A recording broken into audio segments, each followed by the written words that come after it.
विधायक तो कहते हैं कुतुब मीनार और ताजमहल भी वही बनवाए, तो उसी आधार पे देखें कि कुतुब मीनार और ताजमहल तो अभी ठीक ही है, लेकिन परस्पानी कॉलेज कभी भी गिर जाएगा। गुंडागर्दी बढ़ गई, क्या गुंडागर्दी बढ़ गई है? वो जो उस दिन हॉस्पिटल में जो एक मालिक मतलब एक मामा और भांजे की लड़ाई थी, और मामा का जो स्टाफ था वो बचाने गया और उसको मार लगा, उन्होंने भी मारपीट किया। तो इसमें आपस का मारपीट तो गुंडागर्दी, अगर वो इस चीज़ को गुंडागर्दी संज्ञान देते हैं तब आपका मुंह क्यों नहीं खुला जब कोरका से, आपके गांव से, आपके समाज के 400 लोग आके हॉस्पिटल में एक एक सरकारी नर्स से लेकर डॉक्टर के साथ मारपीट किए। पहले का ट्रांसफार्मर प्रतिनिधि भी था गोड्डा में, जानकारी होगा ही। एक एक ट्रांसफार्मर का 70-70 हज़ार रुपया गाँव से चंदा लेकर तहसीला जाता था। 35,000 जाता था कोरका, 35,000 कहाँ जाता था हम नहीं बताना चाहेंगे। आप लोग क्या कर रहे हैं उस पर? आरोप प्रत्यारोप तो लगते रहेंगे, होते रहेंगे, लेकिन क्या उसको बचाया जाना ये अभी इसकी प्राथमिकता अभी नहीं है? ये प्राथमिकता आप लोगों ने नहीं दिया इस पर? अगर जब से 23 नवंबर 2024 को निर्वाचित हुए इस क्षेत्र के विधायक के रूप में 1326 आज सुबह तक का 1326 लोगों का इलाज हमने अपने माध्यम से free of cost Ranchi RIMS में करवाया, और लगभग डेली 10 से 12 पेशेंट सदर अस्पताल के लिए कॉल आता है, एक प्रतिनिधि सदर अस्पताल में कॉल करके काम करवाता है।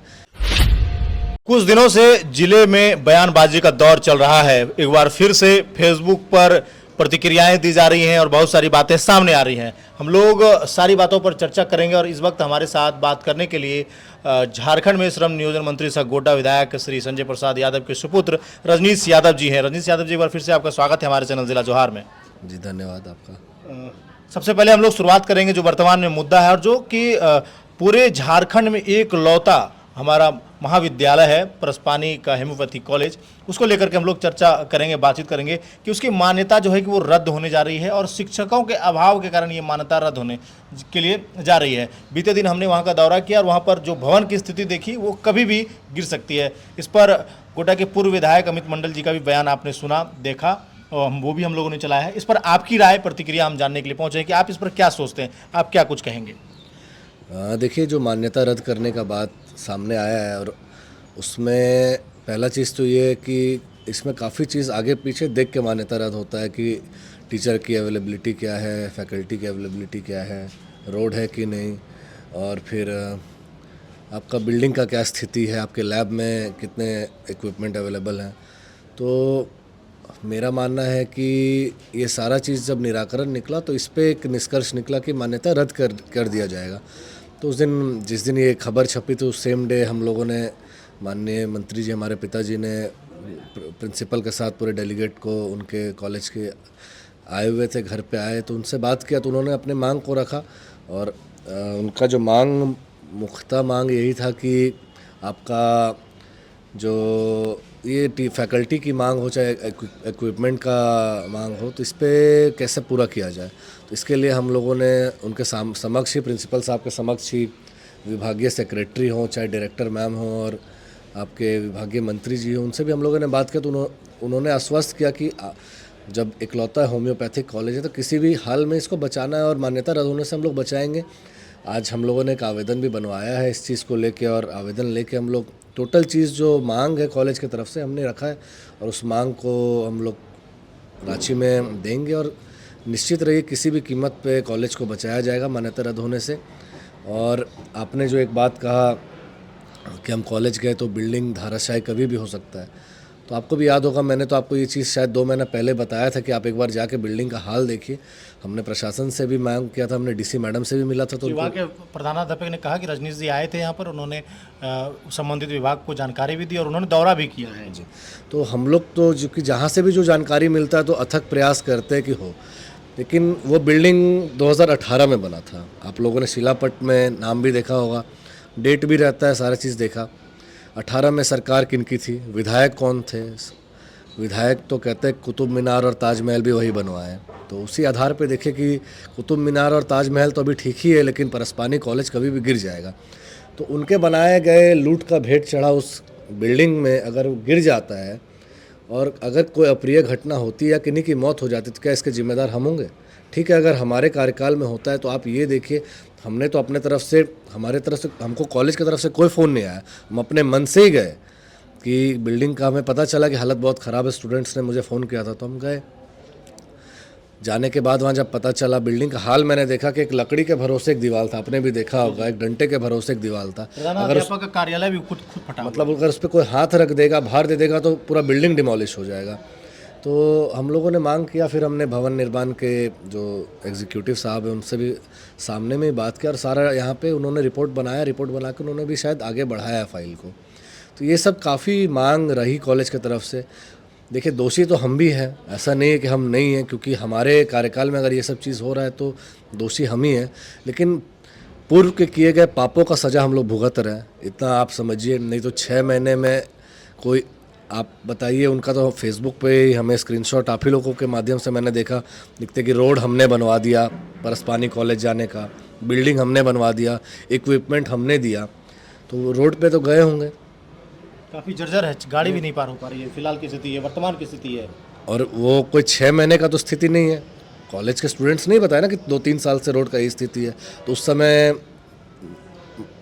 माननीय कौन थे, इक्विपमेंट नहीं है। इक्विपमेंट जब 2018 में जब अपने से पूर्व विधायक क्लैरिफाई करते हैं कि हमने ये दे दिया वो दे दिया, तो आखिर कहाँ गया?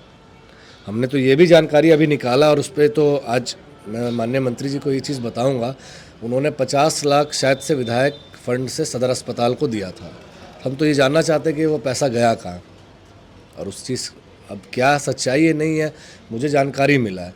और बिल्डिंग कहते हैं भवन निर्माण का, जो पूरा भवन निर्माण हुआ है हमने करवाया, तो आज क्या कहीं बिल्डिंग घर बनता है तो 5 साल में बिल्डिंग गिर जाता है?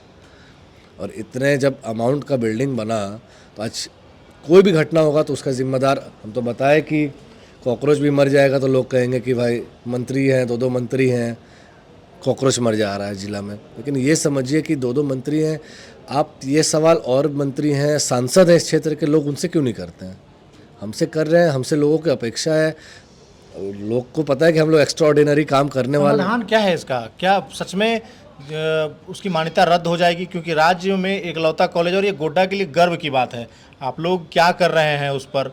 आरोप प्रत्यारोप तो लगते रहेंगे, होते रहेंगे, लेकिन क्या उसको बचाया जाना, ये अभी इसकी प्राथमिकता अभी नहीं है? ये प्राथमिकता आप लोगों ने नहीं दिया इस पर? आपको मैं बता देता हूँ, इसलिए मैं कह रहा हूँ, मैं खुद बीमार हूँ अभी, और बस कॉलेज का ये मतलब जो प्रॉब्लम था, इस चीज़ को लेके प्रिंसिपल साहब ने मुझे पूरा एक PDF बना के, एक फ़ाइल बना के दिया है, और वो भी प्रिंसिपल साहब भी कल रांची आ रहे हैं, तो उनके साथ ही हम जाएंगे, सभी संबंधित पदाधिकारियों के साथ मिलेंगे और उनका काम किसी भी रूप में हमें करवाना है। जब पता था कि मेरे पास फैकल्टी नहीं है, मेरे पास इक्विपमेंट नहीं है, मेरे पास भवन नहीं है, तो फिर ये सब कवायतें जब मान्यता रद्द करने की बात आ गई तब क्यों हुई? पहले ही से ही क्यों नहीं हो रही थी? आपको एक जानकारी हम दे देंगे, आप ये सवाल आप प्रिंसिपल साहब से भी पूछ सकते हैं। पूछे हैं कल हम, वो जवाब नहीं दे पाए। तो उनको हम लोगों ने, जब हम निरीक्षण करने गए थे कॉलेज, तो उनको हमने कहा था कि आप हमारे साथ चलिए रांची, और उनके सामने ही मैंने स्वास्थ्य मंत्री जी से भी बात किया था, तो मैंने सारा प्रॉब्लम उन्हें बताया। तो उन्होंने कहा था कि अभी बकरीद का समय, पिछले महीने 4-5 तारीख के आसपास बात किया था, और बकरीद शायद से 8-9 तारीख को था, तो उन्होंने कहा था कि बकरीद का समय, तो बकरीद के बाद उन्होंने 10 तारीख का मुझे समय दिया। तो प्रिंसिपल साहब का तरफ से, हमारे कॉलेज की तरफ से हमारे पास कोई एफर्ट नहीं आया। आप ये सब आज कहीं ना कहीं वहाँ के दबे आवाज़ में ये निकल रही कि कहीं ना कहीं प्रबंधन की गलती है, जो महाविद्यालय की प्रबंधन है उनकी गलती है, क्योंकि वो लगातार मिल नहीं रहे थे लोगों से, बातचीत नहीं कर रहे थे, जनप्रतिनिधियों तक नहीं जा रहे थे। तो क्या अगर उनकी लापरवाही पाई जाएगी तो उन पर कार्रवाई करवाइए? देखिए, हम तो आपको बताएं कि हमने अपने से गए, मुझे कोई बुलाए नहीं थे कॉलेज में, हम खुद से गए कॉलेज, और उनके सामने हमने स्वास्थ्य मंत्री जी से स्पीकर में बात किया, तो उन्होंने अपने मुँह से कहा कि अभी रजनीश रुक जाओ, 8 तारीख तक बकरीद है, 7 या 8 तारीख को बकरीद पर्व था। उन्होंने कहा कि तुम 10 तारीख को रांची आ जाओ, पूरे प्रिंसिपल को, और जो भी उनके मांग है सारी मांग सूची लेकर हम इसको विभाग में आगे बढ़ा देंगे फाइल, और मंत्री जी का, हमारे पिताजी का अनुशंसा लिया ना, उसके आधार पर आगे बढ़ा देंगे। लेकिन ना मुझे प्रिंसिपल साहब का फ़ोन आया, ना उनके तरफ से कोई एफर्ट आया। और रही बात, हमने ही दोबारा फ़ोन किया कि सर अभी तक आपकी तरफ से कुछ ये, हाँ हम लोग बना रहे हैं, हम लोग तैयार कर रहे हैं। अब बताइए, हमने प्रयास में कहीं कमी नहीं किया। मान के चलिए, अगर रहता कि हम निरीक्षण नहीं करते, हम अपने से उनके मांग को ऊपर तक नहीं पहुंचाते, तो हमारी गलती है, हमने आगे बढ़ के ये काम किया। लेकिन प्रबंधन की तरफ से अगर कोई एफर्ट नहीं दिखेगा तो उसमें हमें तो नहीं पता कॉलेज में क्या त्रुटि है नहीं है, क्या फैकल्टी है नहीं है, क्या इक्विपमेंट है नहीं, देना तो उन्हीं को है। और इस चीज़ पे जब मैंने खुद से निरीक्षण किया तो लोग कहते हैं कि मैं कोई संवैधानिक पद पे नहीं हूँ, तो मुझे काम करने का कोई पद का लालसा नहीं है, मैं लालची नहीं हूँ औरों के जैसा जिन्होंने मुझ पे बयान दिया है। जब पद पे थे तब तो आपने कुछ कर नहीं पाया, आज जब पद से हटे हैं तो आपको हर कुछ दिखेगा कि भाई एक अगर छोटा सा गड्ढा है तो मंत्री है क्या कर रहे हैं। आप देखिए ना, हम अपना काम कर रहे हैं और 6 महीने में, मैं नहीं कहता हूँ कि 6 महीने में मैं सब काम ही कर दूंगा, लेकिन समय दीजिए, सब काम करेंगे। और जितना भी उन्होंने आरोप लगाया, एक एक आरोप का हम लोग खंडन करेंगे और एक एक काम के तर्ज पे खंडन करेंगे। और कह रहे हैं कि गुंडागर्दी बढ़ गया है शहर में, पोस्ट के माध्यम से लोग बता रहे हैं कि विधायक जी की तरफ से ऐसे बातें सामने आ रही है। वो कह भी रहे, कस्तूरबा वाले मामले में भी उन्होंने कहा कि पूरे राज्य की ये हालत है, घटना गोड्डा में घटी है, और उन्होंने कहा कि पूरे राज्य की ये स्थिति। तो क्या आपको क्या लग रहा है इस पर? देखिए, विपक्ष है, काम है बोलना। गुंडागर्दी बढ़ गई, क्या गुंडागर्दी बढ़ गई है? वो जो उस दिन हॉस्पिटल में जो एक मालिक, मतलब एक मामा और भांजे की लड़ाई थी और मामा का जो स्टाफ था वो बचाने गया और उसको मार लगा, उन्होंने भी मारपीट किया। तो इसमें आपस का मारपीट तो गुंडागर्दी, अगर वो इस चीज़ को गुंडागर्दी संज्ञान देते हैं तब आपका मुंह क्यों नहीं खुला जब कोरका से, आपके गांव से, आपके समाज के 400 लोग आके हॉस्पिटल में एक एक सरकारी नर्स से लेकर डॉक्टर के साथ मारपीट किए? वो गुंडागर्दी नहीं था? तब आप लोग सवाल करते हैं उनसे, क्यों नहीं वो गुंडागर्दी था, क्यों नहीं मुंह खुला उनका वहाँ पे? फिर भी तो उन्होंने उस परिवार को न्याय नहीं दिलाया। न्याय तो हम लोगों ने दिलाया, हम जाके हॉस्पिटल में न्याय दिलाए। हमने जाके हॉस्पिटल के सभी प्रबंधक से या जो हॉस्पिटल के नर्स स्टाफ जो भी थे उनसे कहा कि जो हो गया सो हो गया। मैंने माफ़ी मांगा सबके समक्ष, आपके समक्ष माफ़ी मांगा कि मैं माफ़ी मांगता हूँ इस चीज़ को लेके। आप सब हड़ताल भी आप लोग के सामने मैंने तोड़वाया।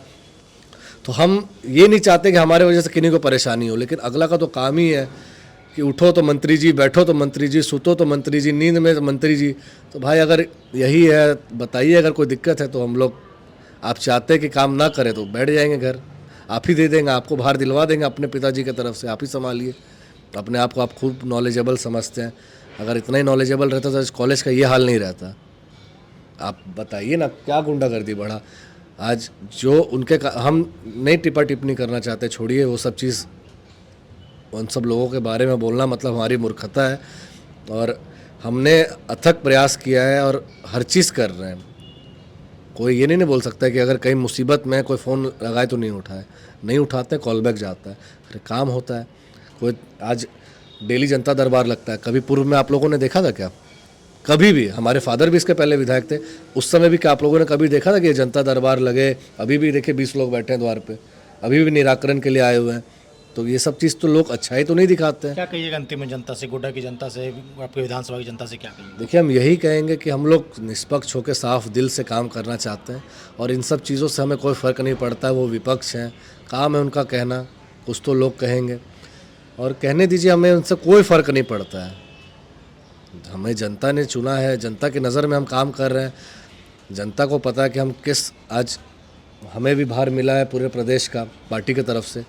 वो काम करने के साथ साथ मैंने अपना आधा समय मैं गोड्डा में बिताता हूँ, अधिकांश समय गोड्डा में बिताने के बाद जो पार्टी का काम रहता करते, तो हर तरह से मैंने हर चीज़ को लेकर, मैं हूँ, चाहे हमारे पिता हो, हमारी माँ हो या हमारे पार्टी के लोग हो, सभी ने गोड्डा को प्राथमिकता दिया है और उसी प्राथमिकता पे काम कर रहे हैं।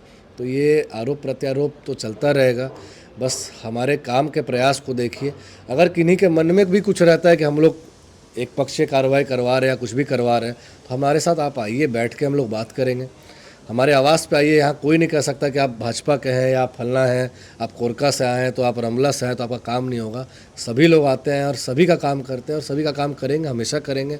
और आपके माध्यम से हम एक चीज़ और बता देते हैं, सदर अस्पताल का मुद्दा तो गंभीर है, कोई 6 महीने का मुद्दा तो ये है नहीं। क्या इसके पहले मरीजों के साथ ये हाल नहीं होता था? तो कम से कम आज की डेट में मेरे पास डायरी है, हमारे फादर जब से 23 नवंबर 2024 को निर्वाचित हुए इस क्षेत्र के विधायक के रूप में, 1326 आज सुबह तक का 1326 लोगों का इलाज हमने अपने माध्यम से free of cost Ranchi RIMS में करवाया। और लगभग डेली 10 से 12 पेशेंट सदर अस्पताल के लिए कॉल आता है, एक प्रतिनिधि सदर अस्पताल में कॉल करके काम करवाता है। 143 ट्रांसफार्मर, पहले का ट्रांसफार्मर का ट्रांसफार्मर प्रतिनिधि भी था गोड्डा में, जानकारी होगा ही। एक एक ट्रांसफार्मर का 70-70 हज़ार रुपया गांव से चंदा लेकर तहसीला जाता था। 35,000 जाता था कोरका, 35,000 कहाँ जाता था हम नहीं बताना चाहेंगे। तो आज के डेट में 143 ट्रांसफार्मर हमारे माध्यम से, माननीय मंत्री जी के माध्यम से, उनके प्रतिनिधि के माध्यम से लगा है। और ऑन रिकॉर्ड मैं आपको टोटल दे देता हूँ, आप एक में भी कोई बता दे कि एक सिक्का भी किसी ने चार्ज किया हो, जो लेबर कॉस्ट है वो तो देना ही पड़ता है चढ़ाने उतारने का। उसके अलावा कि चंदा लगेगा, कि इतना पैसा लगेगा तो तुरंत ट्रांसफार्मर मिल जाएगा, कोई बता दे अगर लिया हो। अगर ऐसा कोई बता देता तो मैं अपने प्रतिनिधि पे कार्रवाई करवाऊंगा, ऑन रिकॉर्ड बोल रहा हूँ। तो ये काम हम लोग सच्चे दिल से कर रहे हैं, किसी को हानि ना हो इसलिए कर रहे हैं। लेकिन आरोप प्रत्यारोप लगाने वाले किस मुंह से आरोप लगाएंगे? कमीशन बंद हो गया तो उछलेंगे, कमीशन जो बंद हो गया तो उछलेंगे ही ना। आप बताएं ना, आज वो बिल्डिंग का कमीशन का भेंट नहीं चढ़ा, करोड़ों करोड़ का वो बिल्डिंग था, आज गिरने के हालात में, और गिर जाएगा तो फिर आप ही लोग मीडिया के माध्यम से वो आके विधवा विलाप करेंगे कि आज मंत्री बने तो बिल्डिंग गिर गया। लीजिए, हमने बिल्डिंग तोड़ा, आप अगर उस समय ठीक रहता तो आज बिल्डिंग का ये हाल नहीं रहता। मोकलचक की घटना वो कहते हैं, आप लोगों में ने कवर किया, उसमें प्रेम प्रसंग का मामला था, सबके सामने है ये मामला, प्रशासन के सामने है ये मामला। आपका लड़का लड़की का जो प्रेम प्रसंग का मामला था, हिंदू मुस्लिम वर्ग थे, दोनों में प्रेम प्रसंग था, क्या था नहीं था दुनिया जानता है। उस पर उन्होंने उनके माध्यम से या जो भी हो बयानबाजी दिए, नहीं कहना चाहेंगे, बस इसलिए उन लोगों ने राजनीति रोटी सेका और इतना नौटंकी किए क्योंकि वो हिंदू मुस्लिम का मामला था। क्यों नहीं गए वो? बगल में 2 किलोमीटर बगल में जो एक पिता ने एक पुत्र ने अपने पिता को गला काट के मार दिया, क्यों नहीं गए वहाँ पे? अगर वही काम अगर हिंदू मुस्लिम का रहता ना तो देखते अभी दिल्ली, रांची, कोरका, भागलपुर सब से लोग आते और हाय हाय करने लगते। इनका काम ही यही है, हिंदू मुस्लिम करना। आए ना, वाजिब चीज़ पे बात करें। अरे परेशान करते हैं क्षेत्र के लोगों के। 15 से 20 लोगों पे ज़बरदस्ती का एफआईआर कराया गया उन लोगों के माध्यम से। हम लोगों ने कहा जो निर्दोष है अगर उनको फंसाएंगे तो उसको फंसने नहीं देंगे। आप बताइए ना दोषी कौन है? प्रशासन का काम है जांच करना। जांच करके 4 से 5 लोगों को अरेस्ट किया गया। अब वो 15 लोग का नाम किन्हीं किन्हीं का दिलवा दे रहे, तो क्या उनके कहने से जिला चलेगा? क्या उनके कहने से लोग प्रशासन चलते हैं क्या? या किन्हीं नेता के कहने से प्रशासन चलेंगे? वो अपना काम कर रहे हैं। क्यों नहीं गए वो? आपका मांजर में ये घटना घटा, जो एक पुत्र ने अपने पिता को गला काट के मार दिया, तब क्यों नहीं आवाज़ उठाए? तब क्यों नहीं आवाज़ उठाए थे? उनके विधायक रहते जब प्रिंसिपल का मर्डर हो गया था। कौन थे आवाज़ उठाने वाले? बताइए, आप ही बताइए कौन थे आवाज़ उठाने वाले? तब क्यों नहीं उन्होंने आवाज़ उठाया था? एक शब्द भी बोले थे क्या? एक शब्द बता दे कि उनका बयान आया हो। शर्म आना चाहिए वैसे लोगों को, और शर्म आना चाहिए। देखिए, हमको बात ही नहीं करना है, फालतू लोगों का काम ही है। डांसर बने फिर रहे हैं, डांस करते रहे, कम से कम गुस्सा निकाले डांस के माध्यम से। बाकी कुछ विशेष हम नहीं बोलना चाहेंगे। बाकी आप लोग की जो सवाल हैं वो आप कमेंट में लिखिएगा। और प्रस्पानी का मुद्दा को लेकर के हम लोग इनसे बातचीत करने के लिए पहुंचे थे। बहुत सारी बातें हुई, आप लोग अपनी राय प्रतिक्रिया कमेंट में ज़रूर दीजिएगा। बने रहिएगा हमारे साथ, देखते रहिए अगला जोहार। धन्यवाद।